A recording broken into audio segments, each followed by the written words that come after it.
Hello, and welcome to the third and final webinar in our Fall 2016 SPED Ahead series. My name is Clay Whitehead, and I'm the co-founder and co-CEO of Presence Learning. Your response to this series, Results Matter, Closing the Achievement Gap, has been remarkable. Thank you so much for the positive feedback throughout.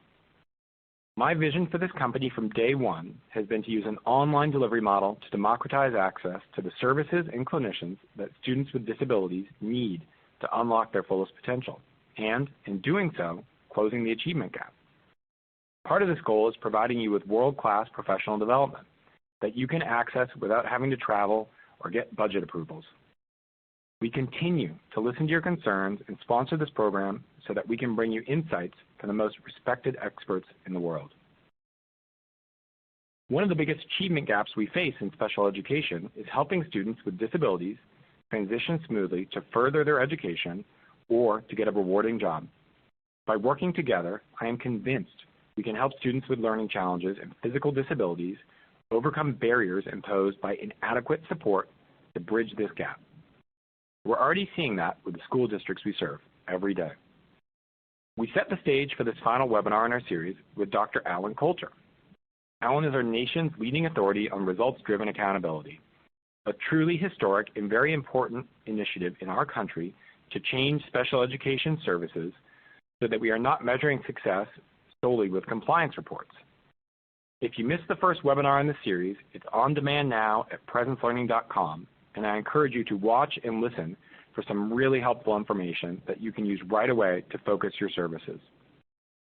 Then, during our second webinar in the series, we learned so much from Dr. Tim Gibbons about how to look more holistically at our resources and to use a multi-tiered system of support to help students succeed. Your responses to the post-webinar survey really validated that Dr. Gibbons gave us all a new level of understanding about MTSS in response to intervention and why these are essential frameworks for closing the achievement gap. Today, we'll wrap up the fall series by addressing one of your biggest concerns, transition strategies. And with us is someone who has spent her career researching just that, Dr. Mary Morningstar. Mary is Associate Professor in the Department of Special Education at the University of Kansas and Director of the Transition Coalition. She has been involved in training, professional development, and research on this topic from school to adult life for over 25 years. She also coordinates an online master's program focusing on preparing secondary educators across the country to provide transition education and services to youth with disabilities. How can we ensure that students receiving special education services transition on time from high school to college or career? It's a tough question and a big problem most of us on the line are dealing with. So today we're looking forward to finding some answers and strategies with Mary. Mary, welcome. Over to you. I appreciate the introduction, Clay, and want to thank you for inviting me to be part of this important series. Also, a warm welcome to the thousands of you who are taking time from your busy day to focus on how we can help all students be successful during the transition from high school into college and careers. I know how important and timely this topic is. I just want to mention I like to provide a lot of resources and extra materials, and so throughout my presentation you'll hear me refer to research, studies, and provide information you may want to refer to at a later date. Because of that, we will include it all in a resource handout. And so what I'm going to spend my time talking with you about today is how we can first think about college and career readiness, and then apply that within the context of secondary schools and the transition into adulthood. I've organized this session around three major questions. The first of which is, what does college and career readiness mean for youth with disability? I will talk specifically about a research project that I've been involved with promoting definitions of college and career readiness. Next, I'm going to talk about structures that may or may not be in place depending on your state or district or school, but what are the systemic structures that we know from both the guidance and research that can provide support for implementing college and career readiness. And then the third question is, what are the steps to align college and career readiness with those structures, keeping in mind multi-tiered systems of support. You will see that I've embedded in the third section what are the next steps to align college and career readiness and special education. You will see how we can use multi-tiered systems of support to help us achieve that goal. So let's begin with the first question. What does college and career readiness mean for young adults and youth with disability? What to you would be your definition of college and career readiness? What we've come up with, and this is colleagues, myself and 3 other colleagues from around the country, we've come up with 6 domains, things such as critical thinking, interpersonal engagement, even transition competencies have emerged as a critical non-academic set of skills and experiences youth and adolescents need prior to exiting high school. I also want to emphasize that within our model of college and career readiness, we understand that to implement it, there has to be a structure. So how you implement college and career readiness within a multi-tiered system of support is a pretty essential aspect of what I have to speak with you about today. How did we get here from there?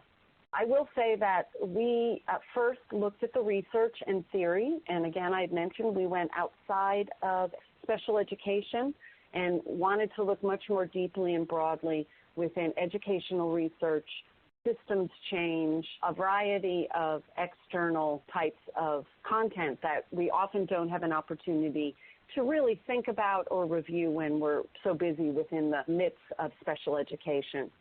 We then created what we considered to be our first model. Then what we decided we really needed was to hear from those of you out there about, are we on the right track? So we held a series of focus groups with primarily state-level agencies. We ended up with 22 stakeholders who represented both transition, secondary special ed, as well as about half of our participants were state and regional professional development providers who had background and expertise both in secondary special education, but also within transition and dropout prevention. We asked 4 questions. How are states defining college and career readiness? How are states implementing their college and career ready model? How are states assessing for college and career readiness? And what are the critical issues facing states and local education agencies? So within academic engagement, the first thing that comes to everyone's mind is cognitive and content knowledge. And it is the domain that we understand receives the most attention, particularly in terms of measuring growth. So most state assessments, GPA, admissions exams, those all really are targeting, to a large extent, content. The participants raised concerns that there might be some discrepancies in the measurement and support for struggling students.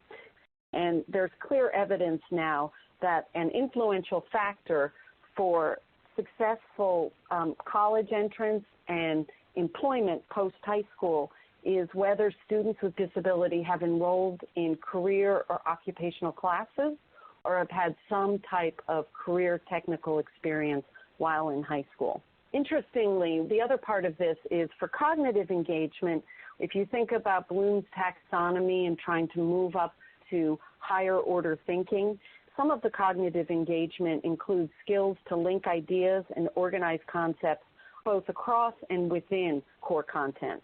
For all students, there should be a set of core content focused on that sort of college career technical education knowledge. The second subcategory under academic engagement is knowledge structures.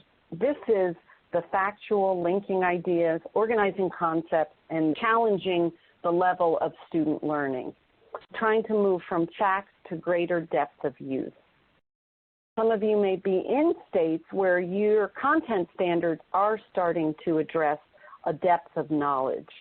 About half of our participants, they didn't feel that their states were sufficiently providing attention to be able to focus on and then assess that level of depth of knowledge. A third area that falls under academic engagement is behavioral engagement. How do we know students are actively engaged productively, what their work habits look like, and how they're actually participating during class? So as we think about behavioral engagement, and clearly it can occur during content, but from a broader perspective, from both a college-ready and a career-ready perspective, there is a high expectation that when freshmen enter college campuses, that they have the capacity and the right work habits to be successful. The same is also true within employment settings. Employers have specific expectations that those entry-level employees have the skills that they need to be productive workers on the job. The second major domain for college and career readiness has been associated with an interesting phrase called mindsets. Mindsets is situated within emerging psychological theory and research and has emerged as including a strong sense of belonging. Carol Dweck is a leader in research around mindsets, and what she indicates is that students' mindsets foster persistence and perseverance only if students have the trust and a sense of belonging within an academic community so that they can take risks. What that means is that students who feel connected to school, who trust both the adults that are in school as well as their peers, are more likely to take academic risk. And that academic risk is critical for learning, and particularly from learning from mistakes. How we actually measure sense of belonging and what are some of the metrics we use while in high school might look slightly different. For example, we had a large discussion in our focus groups about extracurricular activities, and that is a really essential metric to understand if students are engaged and feel a sense of belonging. There is emergent research around the influence of extracurricular engagement, whether it's a sports team or the debate club or the AV club, probably called the tech club these days, has an influence on students maintaining and completing high school as well as with the academic achievement. So that sense of belonging for students, particularly students at risk, how are they engaged and feel that sense of belonging within the school? For growth mindsets, I want to take it a little bit deeper and really target opportunities to practice and learning from mistakes. The opportunities to practice means that we have to shift from lecture mode classrooms within high schools to project-based learning. And I know many of you have been in the process of making that dramatic shift. Particularly, it's a lot easier to do within elementary and even middle school. When we get to high school, we still tend to sometimes be in our box, which might be very content specific, and then within that, you become a subject matter expert. One school I was visiting had posters up that said, "We all fail," F-A-I-L, and what it stands for is first attempt in learning. So that whole climate that failing is okay is a critical element of this particular component of mindset. Ownership of learning is directly associated with self-determination, and it often occurs during non-academic activities. That's a really good opportunity for you to help them make the connections for potential career pathways, whether it's on to post-secondary education or into employment settings. Those are often the pieces that we may not think about or feel like we don't have sufficient time to address within the day-to-day activities of high school. The last subcategory under mindsets is perseverance. We ended up with quite a few different ways to describe perseverance, including persistence, effort, motivation, value, and grit or tenacity. Is perseverance a skill that you can assess, or is it really how we set up environments in which we start to see these characteristics and traits emerge. And my belief is that perseverance, mindset, grit, motivation, those are as much our responsibility as educators to incubate success. We do know that for a lot of students who have dropped out of school, their understanding and perseverance was what was missing from their ability to complete the high school setting. Learning processes is the third domain that I'd like to talk briefly about. And we ended up with two different subcategories under learning processes. The first of which we had already figured out. If you look at this slide, test taking, note taking, time management, those are things that oftentimes in special education we've been doing for a long time. In fact, I've heard from a lot of secondary special educators that they're feeling some pretty tremendous constraints. I want to read you a quote from the focus group. You have your test taking, note taking. We trained all of our special education teachers on that. But it seems to me, after No Child Left Behind and standards-based accountability, teachers have gotten away from teaching these skills. I would have to agree. How we help special educators to also understand that the best way for students to learn how to access content is in the general education environment. So for some of their classes, high school teachers are requiring that they take notes using Cornell Notes. That's an example of a general education note-taking strategy that with special educators pushing into those high school academic content areas, they can provide additional support. In fact, I see that as a pretty significant role of special education, that we have to start thinking less about how we pull kids out and how we are the Tier 2 and Tier 3 experts who can provide that support in general education. A large aspect of the conversation we've had around accessing content is technology.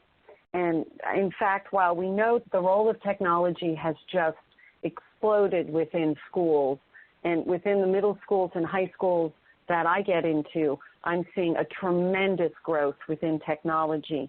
I think there's still some concerns that teachers, particularly special education teachers of all things, may not have the skills they need to integrate technology every day into classrooms.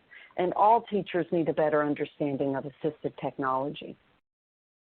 The second subcategory of learning processes is engaging in learning.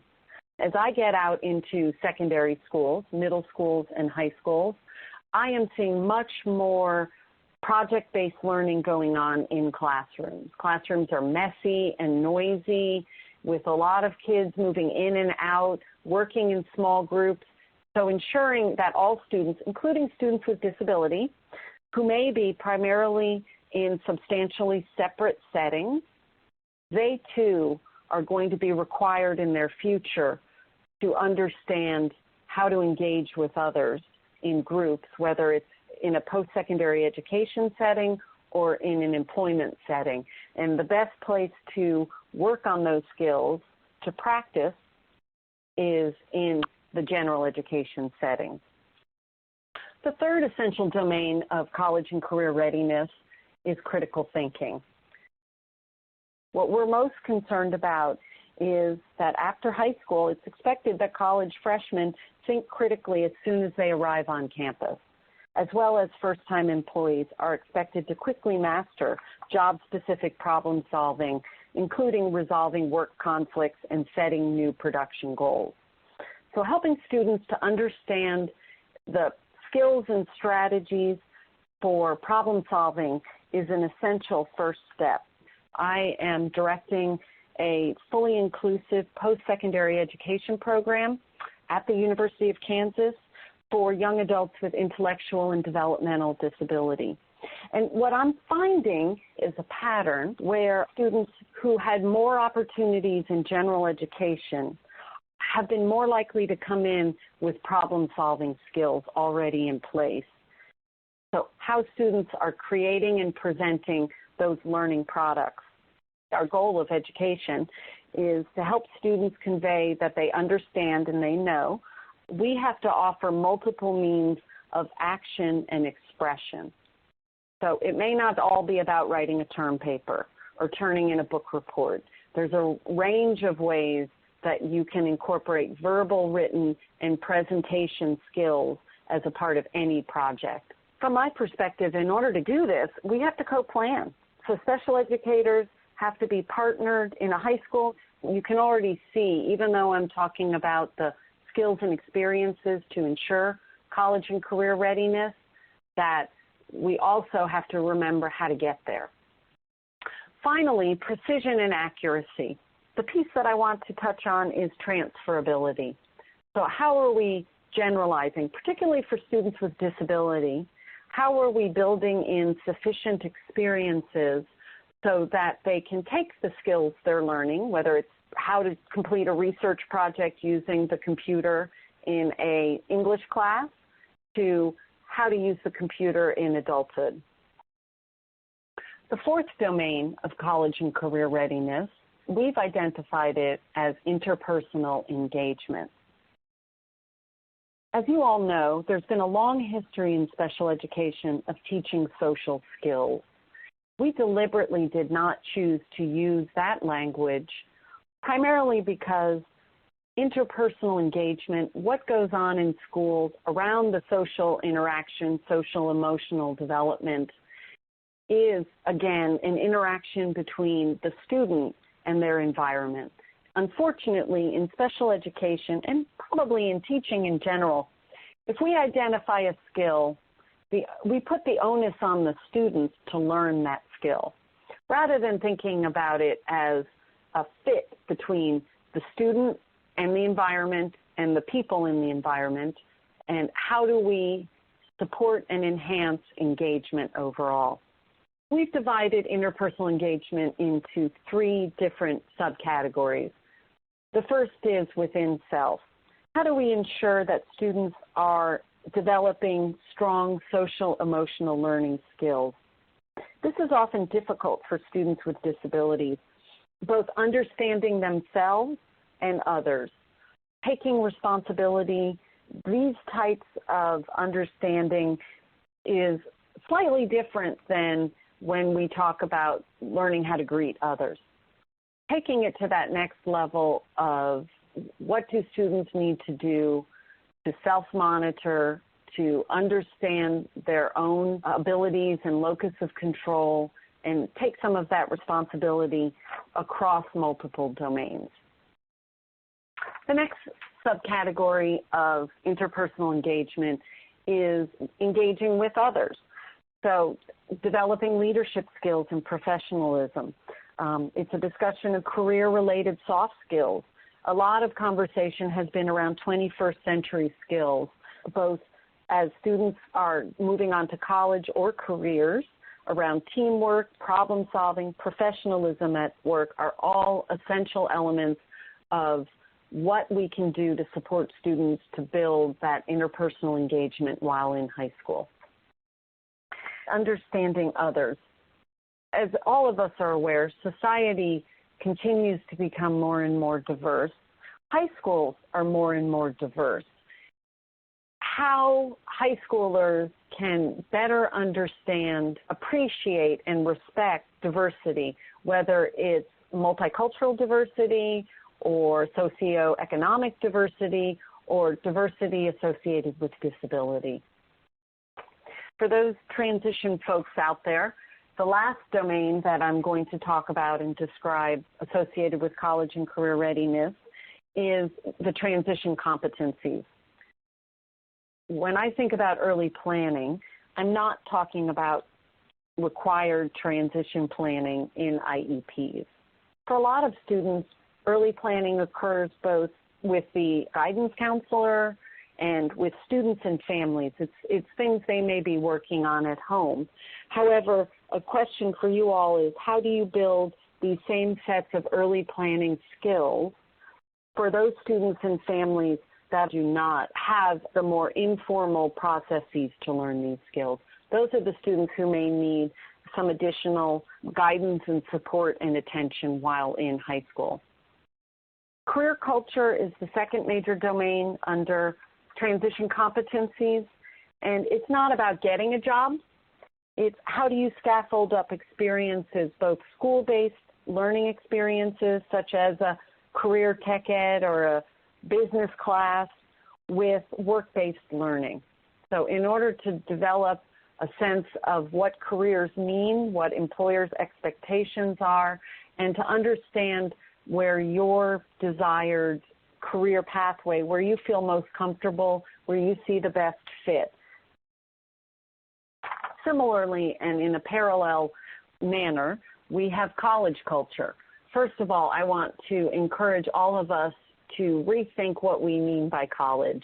We often talk about college, and what ends up in our sort of schema is a 4-year post-secondary education experience. I like to think about college culture as including the wide range of post-secondary educational opportunities, whether that is a trade school, a vocational technical school, a community college, or a 4-year college experience. That really ties into the final subcategory under transition competencies, and that is adult roles and responsibilities. I want you to notice that what you don't see within the list, financial literacy, accessing community resources, health and wellness, advocacy, transportation, community membership, civic engagement, we really tried to use language that secondary general education and society is using. You don't see independent living skills or functional skills listed under adult roles and responsibilities. And that's a real deliberate effort on my part to help shift the conversation. And now I'd like to turn our attention to systemic structures that can support college and career readiness. One cautionary tale is that a high school may be implementing an intensive intervention, such as a reading intervention, for students who are falling behind in their English language arts and reading skills. Typically, this comes out of electives, and that to me would then substantially influence that student's opportunity to be engaged in the activities they enjoy most, that they feel most confident in.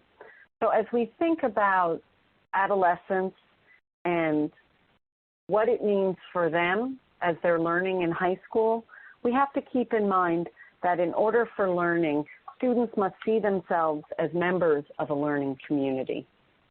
In secondary schools, we very much parceled out content into subject matter, and that often can lead to a harder time with integrating across content.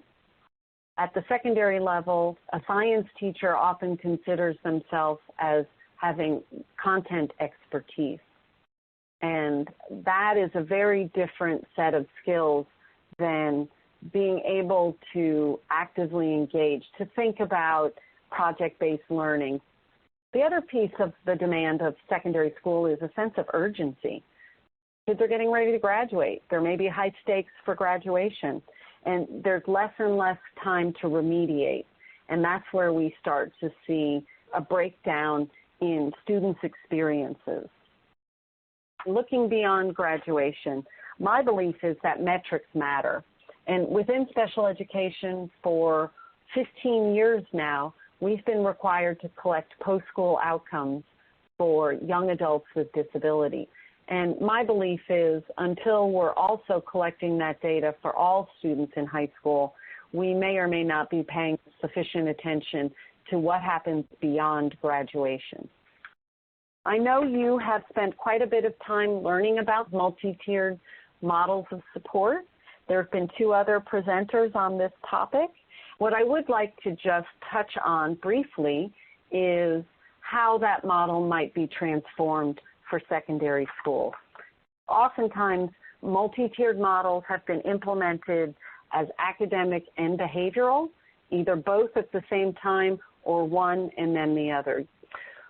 My perspective is that what will bring these 2 critical elements of multi-tiered systems together, particularly in high schools, is that college and career readiness framework.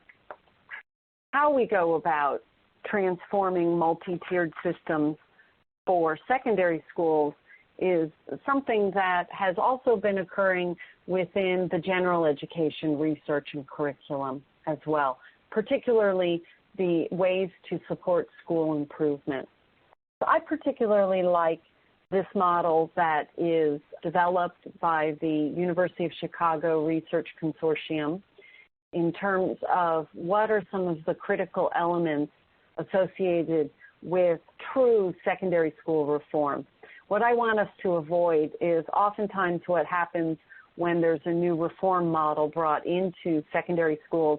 We essentially just move around the chairs on the deck of the Titanic. We don't really think fundamentally about elements of reform that will help us transform our high schools. When it comes to high school reform, it's essential that there be a strong and engaged site leadership that values college and career readiness and all students to be fully included in the day-to-day life of that high school, and who can provide a strong educator support system. They have to be outcome-focused and student-focused. Recently, I was at a high school in New Hampshire. They've created this sort of flex block where they've reorganized their time, but they've transformed the high school schedule so that every student experiences a 45-minute block. It's about mid-morning when they do it, where students can get intensive support or enrichment. The most interesting component of it is that on Monday mornings, the students are all assigned to an advisory period. Students look at their own schedule, and maybe a student is going to have an AP chemistry test at the end of the week. So she wants to go meet with her AP chemistry teacher during the flex block in order to catch up on some information she might have missed because she was at a sporting event. In addition, teachers can schedule students to come visit them for a period or 2 periods a week. It might be that the civics teacher realized 4 of his students failed the last test, so he wants to bring them in for some reteaching and to retake the test. It can be used in a variety of ways. How we bring family engagement. We know from the research, the more families are engaged with secondary schools, the stronger those outcomes will be. Their students are more likely to graduate from high school, and they're more likely to go on to college or career settings. But how we engage with families and communities looks really different in high school. It's not so much families coming in during reading time, like in elementary school where you can always use an extra pair of hands. So how we reconstruct parent volunteers and how we think about school community partnerships is really essential for secondary schools. The third element is student-centered learning climates. Focusing primarily on how schools facilitate student engagement, motivation, expectations for academic learning while feeling safe and socially connected and supported by adults. That's a really strong definition of what we mean by student-centered learning climates. Student-centered learning really cannot happen until we transform and start to think deeply about how we co-plan, collaborate, and co-teach, and how we really think about shifting the personnel we have available to us in buildings. I was speaking with a middle school recently, and they were talking about how they have a creative schedule for all personnel. They've actually pretty much done away with resource rooms and separate special education classrooms, and they've worked to schedule the special education personnel into the classrooms where all students might need that additional support and guidance. I know all of you may be familiar with the term of the Velcro paraprofessional. Oftentimes for students with significant disability, we assign a para to a particular student. And then that paraprofessional sees their major responsibility as supporting that student and that student only. The most creative examples I've seen of how to reconsider and reschedule all adults in a building is to reposition those paraprofessionals in classrooms so that they build that relationship with the general education teacher while at the same time facilitating peer-to-peer support of students who have additional support needs. I would challenge you to think about how are you currently using staff time, and where are the places that you can restructure job responsibilities across all educators in a high school to build ongoing professional capacity. Clearly, having all these other pieces in place, flexible scheduling, student-centered approaches, family and community engagement, strong educational leadership, that will coalesce within this component of ambitious instruction. How are we ensuring that what occurs in classroom is coherent and rigorous? Earlier I had mentioned universal design for learning. If you're not familiar with that as a concept, that would be something definitely to research. It's a lot like differentiated instruction, if you're familiar with that term, but it essentially is saying we need to have strong planning before we walk into classrooms around how are we representing information? What are the multiple ways I as an instructor can convey information to my students? In addition to which, having those multiple means that students can show what they're learning. You know, it may be about writing, but it may also be an oral presentation. On post-secondary outcomes, I've really given you a pretty brief overview of some of the structures that may need to be in place in order to ensure the end result for secondary school reform, student engagement, and college and career readiness. I want to dig a bit deeper now into the details of how you can actually implement college and career readiness focused change using an existing MTS model and approach. Just to help us regroup, we have talked quite a bit about college and career readiness experiences and skills. I've given you a brief understanding of school reform. What are the supports and contextual resources that are needed for school improvement?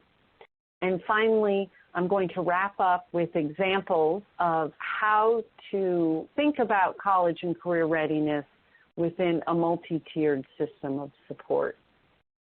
I'd like to start with an essential component of college and career readiness, and that is student-centered learning.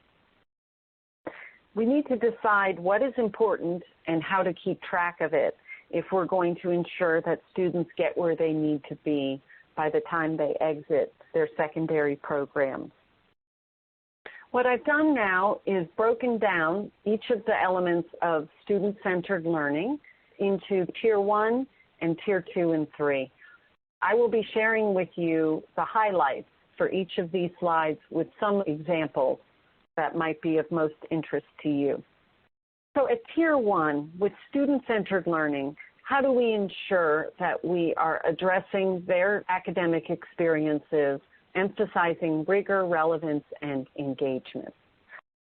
We know progress monitoring is an essential element of multi-tiered systems, and how are you using that and empowering students to track their own progress? I've heard of one example where they brought together student achievement teams to look at data. Often with multi-tiered systems, we bring the data teams together to look at and analyze data. But at the secondary level, are you including high school students in that? Another one I mentioned briefly earlier, advisories. That's an excellent way, and a lot of secondary schools have begun to implement an advisory period. That advisory period is often a time for their mentor teacher to connect with them, to help them decide and prioritize how they want to spend the rest of their time for the rest of the week. At the Tier 2 level, this is where you are starting to think about those students, for whatever reason, are starting to disconnect, or you don't have a good sense of where they're headed down the road. We do know from the dropout prevention research, there are some specific factors that are more likely to ensure students complete high school and those which they're likely to drop out. How many of you are familiar with the ABCs of school completion? Those are the primary risk factors associated with dropping out. Attendance, behavior, so behavioral referrals, and course completion. Early warning systems can be used for some students in order to more deeply track their experiences around the ABCs. Additionally, I just want to mention career academies. A lot of high schools and secondary schools have restructured career experiences. They may be putting students into career pathways, dividing up a really large high school into some of the component major career and occupational outcomes using college and technical education. In that setting, both students get a smaller learning community, and they start, all students, not just students with disabilities, start building up their understanding of the careers and their opportunities to really align what they're learning in school with those future career pathways. For a small group of students, you may need to consider student-centered intensive interventions. You may have a student who's in crisis. She may be a highly achieving student who has never been at risk for dropping out of school, not identified with a disability, but for whatever reason is going on in her personal, family, academic life, she's in crisis. And so building flexible, intensive support for that student, whether it's a wraparound model where you've created a group of people who are individualizing supports for her, that's often used within mental health services, a wraparound model, or a student who is at risk for dropping out. If you're not familiar with Check and Connect, that is an example of strong evidence-based Tier 3 intervention for students who are at risk of dropping out of school. It includes, interestingly enough, components that are mentoring. So there's a strong positive relationship that's built with a teacher-mentor. Academic and life goal setting, so they're learning about why they're in school and what some of their personal goals might be, as well as their own academic goals within classes. And then finally, there is a check-in monitoring process. I'm going to switch gears just a little bit to talk about curriculum that's focused on post-secondary outcomes. At the Tier 1 level, I'm seeing more and more that high schools are moving to a freshman success 101 or freshman focus, similar to actually what's happening at colleges. We often now have an introductory freshman class to ensure that students are going to be successful, choose a degree, and exit college in 4 years. So a Success 101 class might be every freshman is assigned to a small class where they're learning some of those college and career readiness skills, critical thinking, problem solving, social and emotional learning. And they're all getting that experience as a way to help them launch their high school experience effectively. Some quick examples of how you might be providing supplemental curriculum for student engagement that may also require doing some school restructuring. Certainly, we've talked about dropout prevention. Check-in, check-out is an evidence-based model of dropout prevention. Taking online courses, more and more, you guys are probably really familiar with this. Actually, a lot of high schools now are requiring students to take at least one online class before they exit high school. And I know why, because in college now, more and more, the content is being conveyed online so that instructors can use their in-class time for higher levels of student engagement. I don't know how many of you are familiar with the AVID program. It is a school reform model that is designed for students who probably would not go on to college without some additional support. A perfect example of a supplemental curriculum for students who may or may not choose to go on to college. And they include a range of those study skills that I talked about as essential components of learning processes earlier. I'm going to just address one more, and that's the summer youth programs and career internships, especially special educators who have for a long time been implementing work-based learning experiences while students are in high school, pulling them out of major blocks of high school time to go out and have work-study experiences. That is one approach that if you're interested in trying to keep more students in school throughout the day, you may be able to shift to a summer youth program. And then at the Tier 3 level, this is for students with intensive support needs, possibly around college and career, whether it's more intensive work-based learning or focusing on very specific adult roles and responsibilities. And finally, I want to address wages. Wages is a curriculum that was designed for at-risk youth who have been adjudicated. And it is a career development employment curriculum that is an intensive curriculum, but it's not just for students with disabilities. So trying to reiterate the point that just because it's Tier 3 does not necessarily mean it is just students with disability. And in fact, there's quite a bit of examples that may be relevant for a wide range of students in your high school. Moving on to ambitious instruction, we have to keep in mind the core principle of teach how it's important. So in other words, how do we ensure that students feel connected and that what they're learning in school is highly relevant to their own adolescent discourse and adolescent context, where they are within their adolescent development, as well as helping them understand the future. Examples at the Tier 1, I've already briefly mentioned about universal design for learning. Many of you may already be flipping your classroom. That is where students are spending more time learning content online, either online books, online webinars that teachers are creating, and then the time spent in the classroom is to implement and practice those skills. That often involves active and cooperative learning.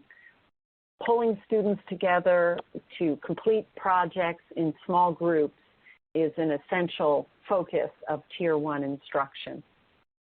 I also want to touch on career tutoring centers, because this is more of a systems restructuring that often I'm seeing high schools start to do.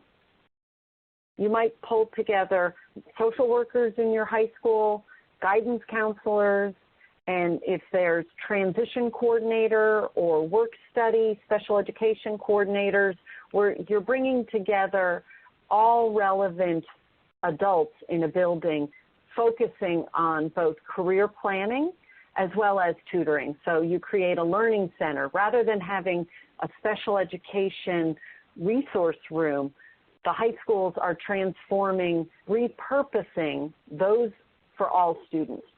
At the Tier 2 level, I've already talked briefly about co-teaching, that we really do need to encourage and promote good examples of co-teaching in high schools. It tends to drop off by middle school. In my experience, co-teaching seems to work really well within elementary school. In middle and high school, we're starting to see less and less of it.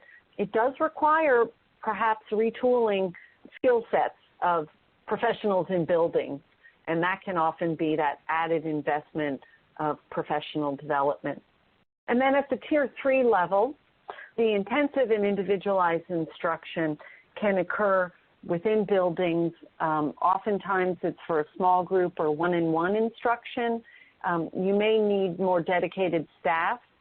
Interestingly, what the research is starting to show is that when students are assigned Tier 3 instruction. The personnel most likely to provide that are the least qualified personnel in a building. So a lot of small group pull-out, one-on-one instruction is being completed by paraprofessionals. I'm not saying every paraprofessional out there cannot participate in small group instruction, but we often leave the most experienced trained personnel out of the Tier 3 instruction.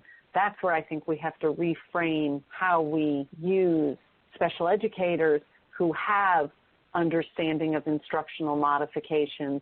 They should know about assistive technology, and they can really provide that intensive small group or one-on-one instruction.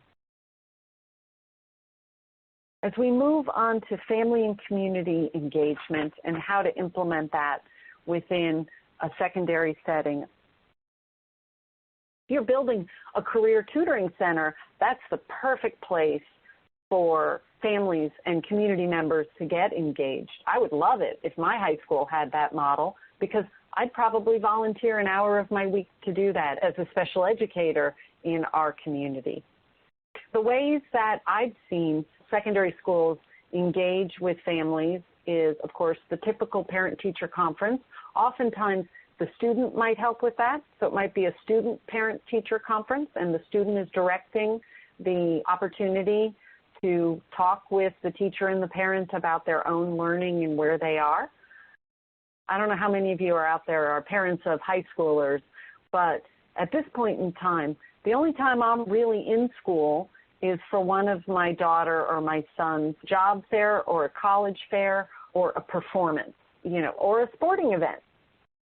In my community, Friday night football is the place to be for a lot of families. When we have so many families together, how do we provide some additional time and attention? So what can we do during a musical event that could reinforce the role of families? For families who are harder to reach, how you can reconfigure school so that you have liaisons and school outreach personnel. It might mean taking one of those paraprofessionals and retraining them to be a sort of a liaison to their community, especially if they live in the community in which the high school is situated. School outreach and then parent involvement, and connecting with existing parent information resource centers. I'm always amazed from a special education perspective how little teachers know about parent resources, parent organizations, whether it's local, state, or national, and the level of information and support they can get from those organizations.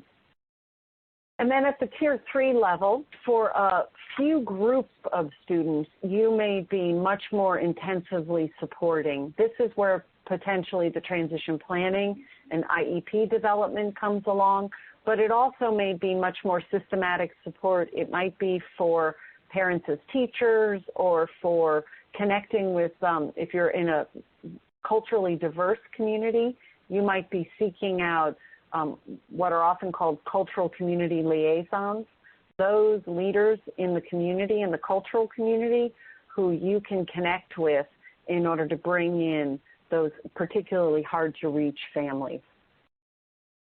Similar to collaboration with families, how high schools can transform their collaborations with the community at large is an essential component for college and career readiness.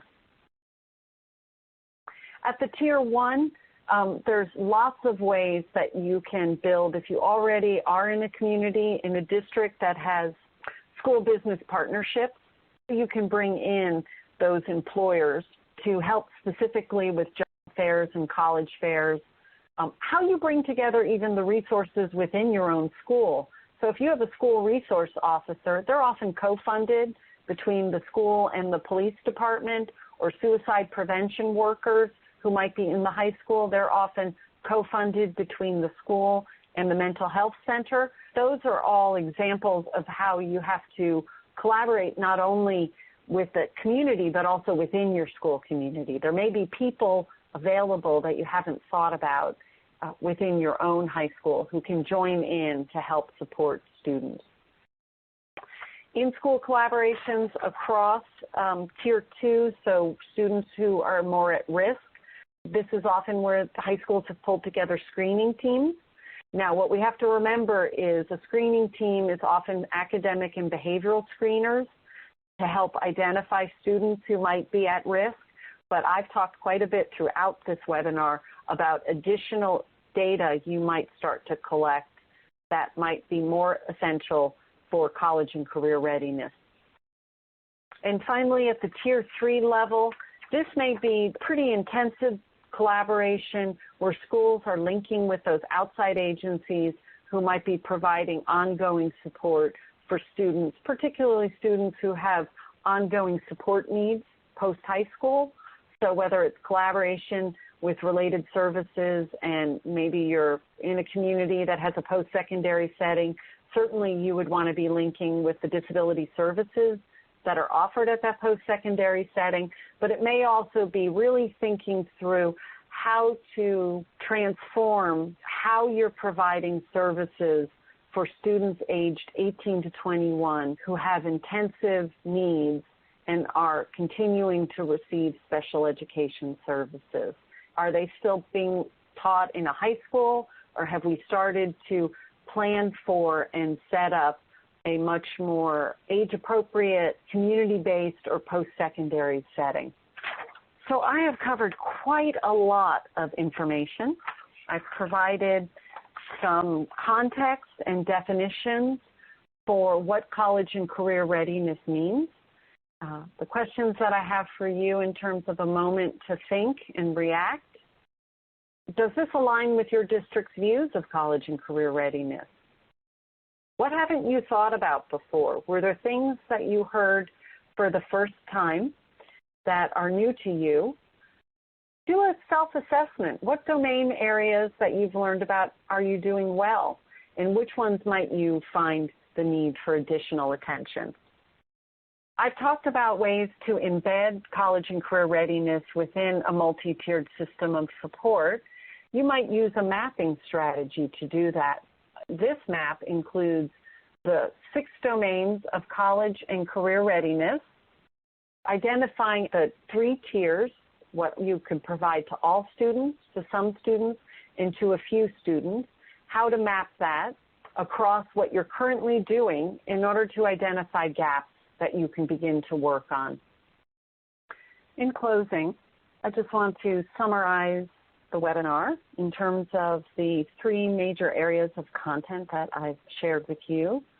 First, how we define college and career readiness for all students, and in particularly students with disabilities. Second, what are the strategies and systems that may need to be transformed in order to promote college and career readiness at the secondary level? And third, how we can implement those effective strategies that we know have been shown to be effective with multi-tiered systems of support. So in terms of next steps, I have a few for myself, and hopefully they will include many of you in the audience. And the first of which is how we think about secondary school reform. That we have to remember primarily that secondary school reform should focus on adolescent growth and learning, that our ultimate outcome, both while students are in school, is that engagement. So school engagement is going to be an essential.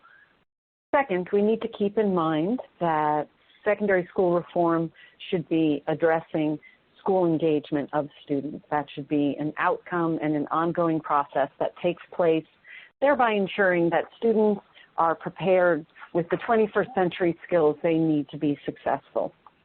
The things that I want you to consider for the future, and my vision for the future, is that we have sufficiently addressed how we're preparing all students for college and career readiness, that we have, as a secondary program, we have transformed and created the supports necessary, that they're in place for both the academic content and knowledge that's so critical for all young people, but also that wide range of non-academic readiness that is equally important as young adults.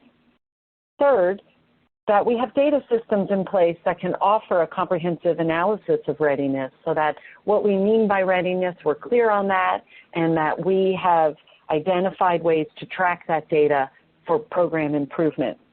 And finally, of course, that our ultimate goal, the one we should all be striving for, is that students achieve successful adult life. So thank you very much for your time today. I have been really honored and privileged to have spent time with you and to be able to have talked with you a little bit about my interests, and I hope that we will have an opportunity to continue the conversation in the future. And with that in mind, I see we have hundreds of questions that have poured in, so I'm going to turn things back over to Clay. Thank you. Thank you, Mary. That was fantastic. We've had so much in this topic, interest in this topic for so long, and I'm so glad that you could share your work and your experience with our audience here. They've really been hungry for it because it's a tough topic for a lot of people, and a lot of us struggle with how we can do our best job here. So I really appreciate you sharing all this with us. So let's, with that in mind, let's go straight to the questions.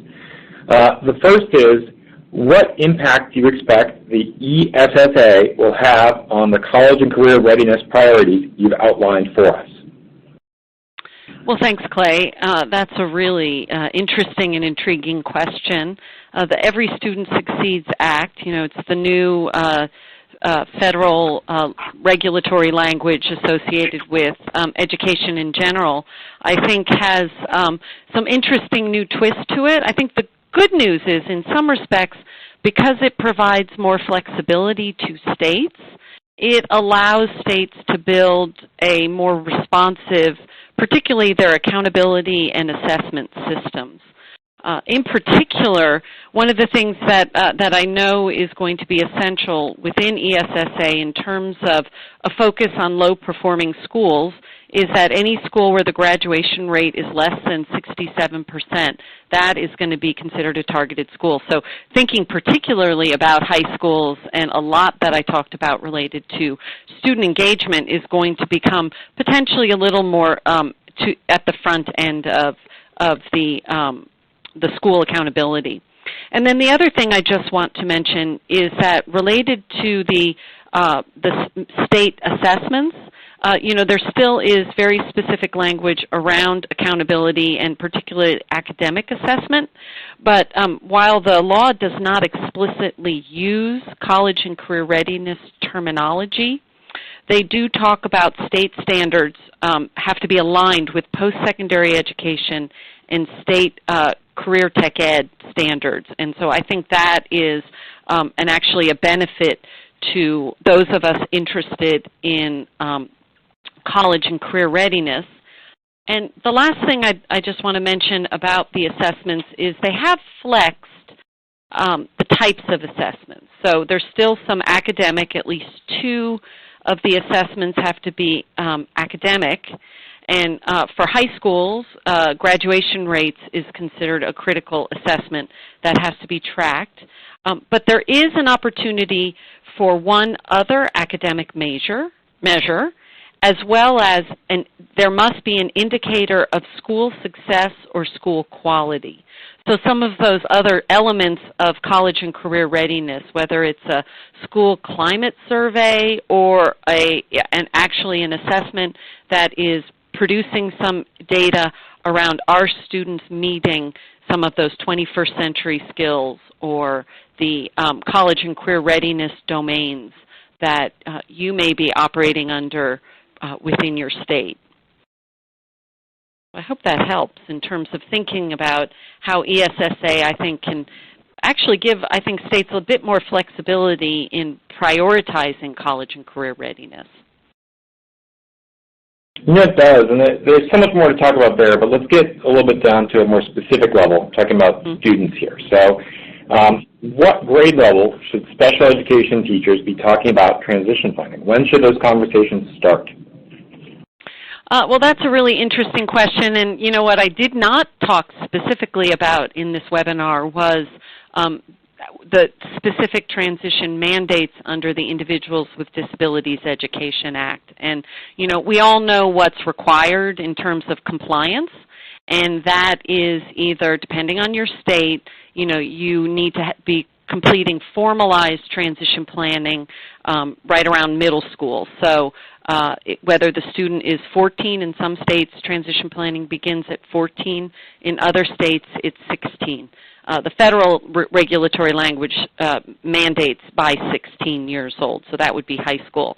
However, it's pretty clear that transition begins much, much earlier, and so in my mind we should start talking about transition, quote unquote, or what do you want to do when you grow up as early as preschool.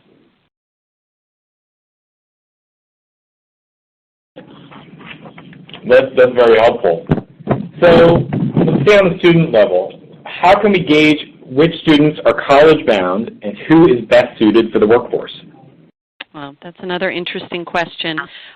First of all, I'm not a proponent of tracking students with disability and making decisions about which direction they need to go in. And I know some of the states that are probably represented on the call do have some like occupational certificates or diplomas that require you to start essentially tracking students in 8th grade, because the curriculum might look slightly different by the time you get to high school. So I know that you all are probably under some additional constraints in terms of gauging students who are college-bound. Now, I also, while the term college-bound is a typical vocabulary that we tend to use, I think it often limits our thinking in terms of post-secondary education. So when I talk about college and career readiness and post-secondary education, I'm concerned about a much broader range. So VOTEC schools and internships and apprenticeships and other types of adult training that's necessary to promote better employment and workforce readiness. So I would actually say all students are capable, and in our current society, of the best jobs are those where individuals have had some level of additional training, that if we think about it from that perspective, all students are college-bound or capable of entering into post-secondary educational settings. The other thing I just want to mention is that includes students with intellectual disability.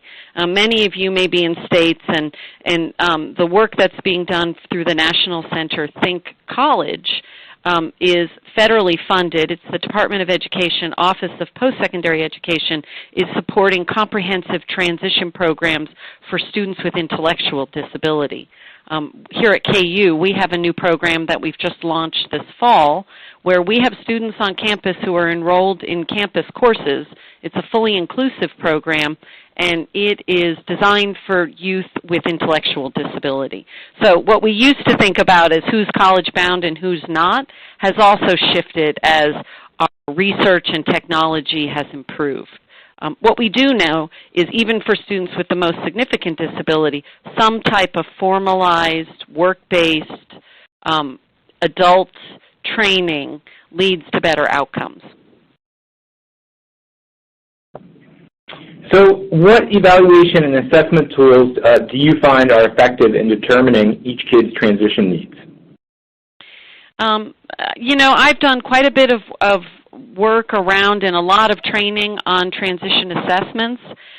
We do have quite a few resources on our website, the Transition Coalition, that folks can explore later. We have a training module on transition assessment, and we have some other materials and resources related to this, including specifically for students with more significant disability, which I know many of the questions that have come through are addressing that group. However, I'd like to broaden this question because transition really is not about needs. Clearly, in order for students to be successful post-high school, we as educators, as special educators, as other educators in buildings, have to consider the students' preferences, strengths, and interests. as well as their support needs. So from that perspective, the tools that you use, first of all, there is not a single instrument that's going to meet the needs of all students in a special education program or a building or a district or a state. So I used to hear a lot. I don't hear it as much because I think we've done much more work around transition assessment, but you shouldn't have the belief that, oh, I need a test that will be for transition planning. There are some really strong and emerging standardized assessments related to transition that do focus on preferences, strengths, interests, and needs. Those, we have examples of them on our website if you need more information about them. Typically, I think of a more global formal assessment for students just entering the transition process. So potentially in middle school, you might think about a comprehensive assessment, or as they're heading out the door. Or if a student transfers into your school or to your district and you're not as familiar with that student, you might need a global assessment. However, what we know and what most well-equipped schools have in place are transition toolkits in which there's a range of assessments. Typically, they're informal because for a lot of students, what you're really getting down to is into some of the individual preferences and interests of that student. I will say that as you're looking at building a transition assessment toolkit, you do have to consider the range of the outcome domain areas. So thinking particularly about employment and career development, education, continuing education, post-secondary education, and then independent living, adult roles, and responsibilities.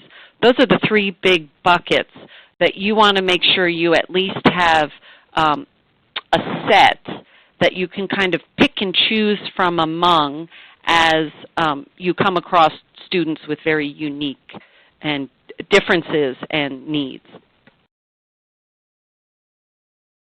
That's a great framework, and I think it gives you gave our listeners a lot of specifics to dig into there, and there's clearly a hunger for specifics here. One of the next questions is talking about, hey, you talked a lot about the need for financial literacy, knowing how to access community resources, but the question is, who does this, and where does it fit into the school day? Help us get a mental picture of this. Yeah, you know, it's hard, and as we were going through the webinar, I did think, wow, I've loaded a lot on, you know, college and career readiness. This topic, transition to adulthood, is not simple. It's not a curriculum or an intervention. So it really does require sort of systems, thinking about how do we disrupt our systems almost. So in my mind, you know, any high school that has a business math class, or lots of high schools may still have sort of fiscal literacy courses, then those are the courses our students should be enrolled in as well. And if there's a need, including students with more significant disability, cognitive disability, moderate and, you know, deaf-blind students, as long as the special education teacher makes the necessary modifications and adaptations so that student can gain access at the level of their individualized needs. As well as, I think, when we get into topics around things like fiscal literacy or other sexuality, what I put into the bucket of adult roles and responsibilities, that's a community-wide effort. Families need to be involved at that point. There's a lot of families where they're the ones who are supporting their child to open a bank account or a checking account, or, you know, using now a credit card, those types of skills. And so families need to be brought into the partnership, as well as the community at large. I think there's probably community organizations and banks who would gladly be invited in to secondary schools to partner with schools around some of these external activities. So it might be a workshop. I talked about how can you build in some other supports around places where students and families are already congregating as a part of high school. And so I think we have to think outside the box. It's not just the responsibility of the school. It's not just now something the special education teacher has to add on to his or her plate. They do need to participate and make sure their students are included, but seeking out those outside groups and families, sort of the community at large, as a way to bring them into high schools, I think is a powerful strategy to pick up some of these extra pieces. It is. So how can we provide more work-based learning opportunities to support our students with learning disabilities? I think that's a similar answer. However, I'm going to respond slightly differently because there are community, thinking about community partnerships. I'd like to add to it because I know some of the questions that came through were for students with severe cognitive delays, and how do we keep them out of workshops, segregated workshops. So for all students with disabilities, providing more work-based learning opportunities. Most high schools that I engage with tend to have, most high schools have at least some element of business, career, technology, tech ed. So career ed, tech ed, that comes out of general education. And they may be implementing extracurricular activities. There's clubs and service organizations related to work-based learning and internships. They may be actually running school internships for students without disability. Then, if you look in special ed, we may have a vocational coordinator or someone who has sort of created a parallel system just for students with disability. And I'm certainly a proponent of aggregating up those activities. So if you have career tech ed programs happening and you've also got a vocational coordinator or you've got transition coordinators who are looking at work-based learning for students with disability, aggregating up those so that you have one program in your high school that all students can access is certainly an essential and probably will be the most bang for your buck down the road. Now that said, there's also other ways, particularly for students who are spending, like with a learning disability, who spend the majority of their day in academic settings. So they may be completing a typical college-bound curriculum. As I mentioned in the webinar, a summer youth program. And those are typically funded through collaboration with schools and now the Workforce Investment Act, or the most recent, the Workforce Investment Opportunity Act, that provides funding and partnerships, particularly bringing vocational rehabilitation to the school table as, again, a way to aggregate up the services and resources within a community. And so I think we do have to think more broadly about what does work-based learning mean. It's not practicing skills in a classroom. We have 40 years of research that clearly shows pre-vocational skills in special education classrooms do not lead to long-term employment outcomes. And if we're particularly concerned about students transitioning into inclusive, integrated employment settings, the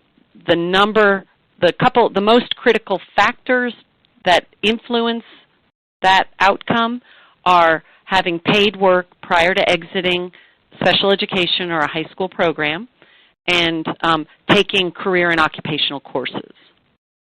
Some students remain under special education services until 21 years old, and that's another way to really substantially beef up the work-based learning in fully inclusive, integrated community settings after the sort of K-12 through high school 18-year-old program. Great. Well, the questions are still flowing. I think we've got time for about two more. You mentioned bang for your buck, and that's obviously on our audience's mind. One person asks, with district resources so slim, how do we find the best tools and web resources that will help students with transition planning? Oh, good question.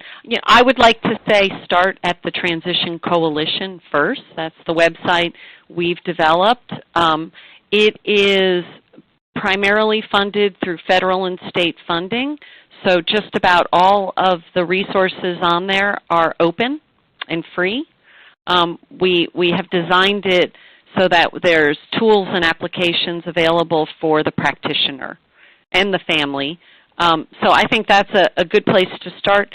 From there, you can get to quite a lot of other links to other really excellent resources related to transition planning.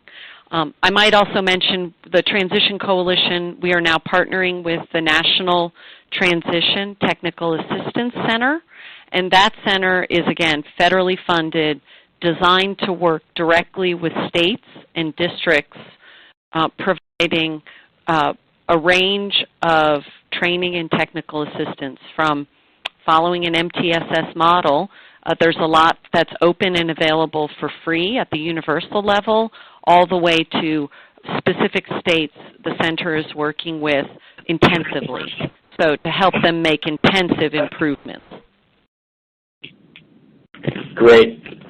Well, that was a little bit of a softball, so we're out of time, so we're gonna have to save the harder questions for an extended blog post or something working with you. Okay. There's a lot more questions here, a lot more curiosity on part of our listeners and certainly on my part. So thank you so much for the valuable information and the answers to the questions. We're so thankful for your time and everything that you shared here. It's been a pleasure. Thank you so much, Clay. It's been a pleasure. Thank you. We're glad to have you. And for those of you in the audience, there's something else to think about as well. If you're a clinician and you're thinking about a career move or have friends who are, please think about us. We are always looking for talented clinicians, SLPs, OTs, school psychologists, and social workers. Our contract clinicians get to work from home and have a big impact in kids' lives. If this is interesting, just go to our website, presencelearning.com, or there's a special link, plearn.co/apply-to-PL. Today's webinar wraps up our fall series. We also had Alan Coulter and Kim Gibbons on in this series, so if you missed them, you can re-watch it on our website at presencelearning.com. Just look for our webinar archives. So looking ahead, we are very excited for our winter-spring series for 2017. In that, we're really trying to turn the spotlight on some of the biggest ideas impacting student development, outcomes, and also really long-term success. So the series is going to feature disability advocate, author, poet, and consultant Laderick Horn, who, along with researcher Dr. Margot Izzo, will explain how to foster pride and empowerment in students with disabilities, particularly those with ADHD, learning disabilities, autism, and emotional and behavioral disturbance. That series will also feature scholar, author, and speaker Dr. Lori Dizovels, who will present on educational neuroscience care for our brains and talk about how we can take care of our own hearts and our own brains as teachers to make sure that we're doing the best for our students. All two webinars here provide exceptional Ph.D. opportunities for you and your entire staff, so you'll definitely want to register early for these. Watch out in your inbox for more details and links to sign up. I've also been sharing news, which we find very exciting, and we've been having great conversations with schools about all across the country, which is that we are now the only firm authorized to provide the Woodcock-Johnson Cognitive and Achievement Tests online. We're doing this through our partnership with Houghton Mifflin Harcourt, and after a series of positive outcomes in validation studies. We'd love to show your school psychologist how this works to reduce your backlog. Contact us at schools@presencelearning.com to arrange for a demonstration, or check out a short video on our website. The direct link to the video on how that works for those of you who are wondering what exactly this is and can't imagine it being done online, just go to plearn.co/WJIV-demo. That's plearn.co/WJIV-demo. So here's your CEU and other information. So if you want a certificate of attendance, stay online to take a short quiz on today's topic. This will come up right after I finish speaking here. A score of 80% or higher on the quiz will give you an email with the certificate of attendance. If you don't pass it first, retakes are allowed, so please go ahead and retake the quiz. ASHA members, we're going to submit your information to ASHA right away, but it may take up to 6 to 8 weeks for them to update your records. NAS members, your certificate is going to contain the information you need to self-report your CPDs. We'll also send you, participating, a link to a recording of this webinar and the associated materials that Dr. Morningstar mentioned in her presentation. I encourage you to share that link freely with your colleagues in your own school and other schools, and invite you to tap into our huge SPED-Ahead archive of over 50 Ph.D. programs that are ready for you and your team members at any time of day. I also want to just end here by thanking everyone for taking time out of their day to be a part of this program. We at Presence Learning are committed to helping you close the achievement gap. That's a big part of our mission here.